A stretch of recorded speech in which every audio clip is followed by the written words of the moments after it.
Billboards are big, really large. They weigh 15,000 pounds if it's a steel monopole. The ad face is bigger than a tiny home.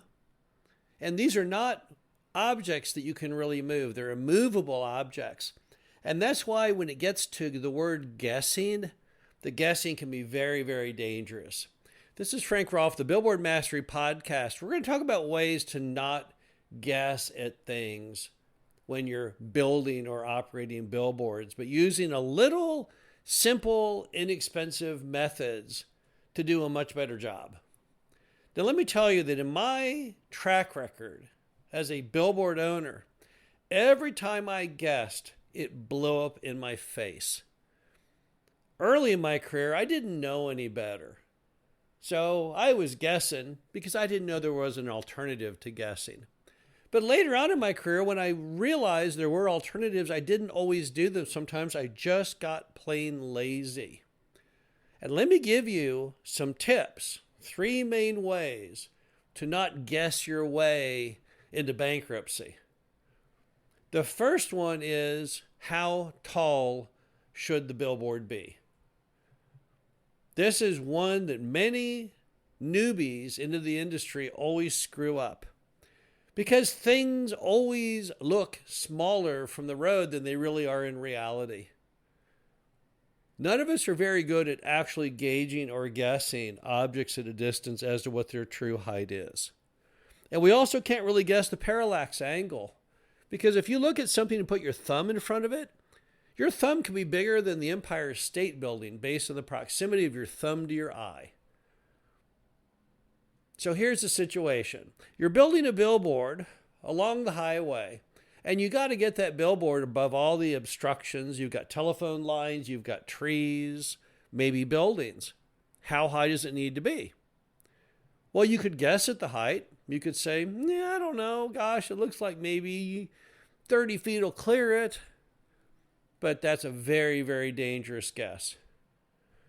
Instead, you can buy at a survey store a thing called a flagging pole. This is something that surveyors use to measure height out in the field. It's a fiberglass pole, and you pull up in 5-foot increments, and you twist it, and it tightens it, and you go up again, and basically you build a giant fiberglass fishing pole looking thing that stretches up to 45 feet in the air. And if 45 feet in the air clears the trees and clears the telephone poles, then you know the sign face should be at least 45 feet off the ground. If you determine, because you can move this thing in 5-foot increments, that you can clear everything only 30 feet, well, then you might go with a shorter sign. But you're not guessing. And you can have someone hold that pole in position, and you can drive up and down that road, and you can see precisely how tall that is and where that is going to go.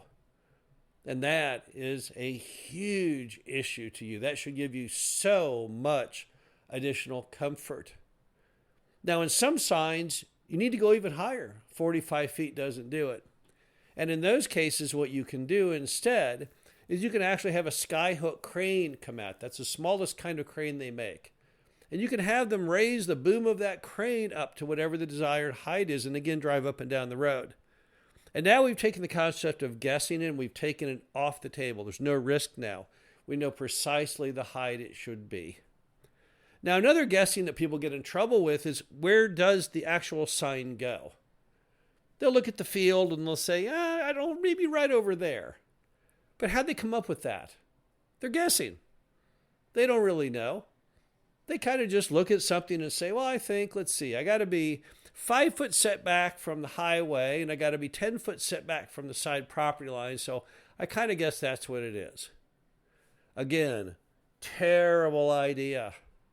You need to get out there in the field with a tape measure and measure precisely from the side property line and from the front property line as to where that sign should go. I am such a nut on this that to me, the way you do it is you do all that, you put a stake in the ground, but when they come in to put the sign in, you remeasure it one more time just in case a kid moved the stake. What if some kid was driving a bicycle down the highway, sees the stake, thinks, hey, it'd be fun if I move that thing over 10 feet. You can't take that kind of risk. Again, any way you can take guessing off the table is essential. The third way, and this is such, you would think, an easy thing to contemplate, but I find that so many people don't understand this, is how we gauge whether a billboard advertisement is going to work or not. Because as we know, you see billboards from really far back. And the final 500 feet is essential. But some of these billboards you see thousands of feet back. And some people just tend to guess. Gee, what should the ad look like? I don't know. Let's just kind of slap it on there and think that's it. Let me give you a better way to do that. Take and print the advertisement, maybe on a legal size sheet of paper. Stick it on a wall and then stand super far back from it and walk towards it and see at what point is it legible and just how legible it is. Many a future failed advertisement has been spared from being put up on an American billboard because of this one concept. Because you can then eyeball it, and you can tell even more. You can see whether the colors contrast, whether the type style is big and bold enough, if the letters are large enough in scale. And it's so simple. Just stick it on a wall and stand back really, really far, just as a car would when driving down the highway. Now, what if you don't do that? What's the downside of that? Well, let me tell you something. If you put up an advertisement that doesn't look good and doesn't draw well and doesn't sell anything, that advertiser is going to, number one, not want to pay you. Number two, they're never going to renew on the sign. And number three, they're going to hate you because every dollar they pay you, they'll think is a waste. It's your job as the owner of the billboard to make sure that no ad goes up, which is not any good.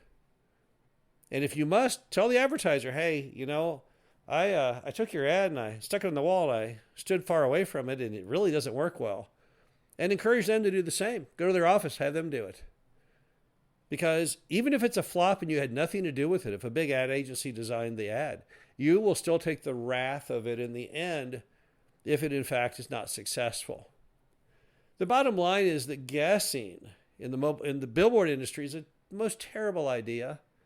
Because once it's up, you can't do anything. Let me give you the ultimate example of this. This was what really hammered home to me. I was a complete idiot whenever I would guess. Later on in my career, I built a billboard next to a church. And I looked at that thing and I was so confident what the height needed to be. So I didn't bother to measure it. I could have. I had one of those fiberglass poles. I could have easily done it, but oh no. I thought I could just guess on the height of that sign. And when we built that sign, that church took out the bottom half of the ad face. It blocked it like you would not even believe. It was an embarrassment. My banker went out and looked at the sign and then calls up and says, hey, why is the sign too short? I had no answer for him. Yeah, because I'm a lazy idiot. That's why, because that is literally what had happened. I ended up having to rent that sign at a bargain price because you could only see from the middle of the sign up. So the ad basically looked like the sign, rather than being 14 by 48 in size, was actually more like 7 feet by 48 in size. Very, very awkward. Only thing that saved my life was on the flip side, as you went the other way down the road, there was no obstruction, so I got full price on that one side. But every time I ever drove by that sign, it made me sick to think how badly I had screwed things up because, again, I guessed. Guessing, it can be fun if you're playing a game at home. Guessing can be fun if you're at the fair and they're trying to guess your weight. But when it comes to billboards, you need to leave the guessing at home. This is Frank Rolfe, the Billboard Mastery Podcast. Hope you enjoyed this. Talk to you again soon.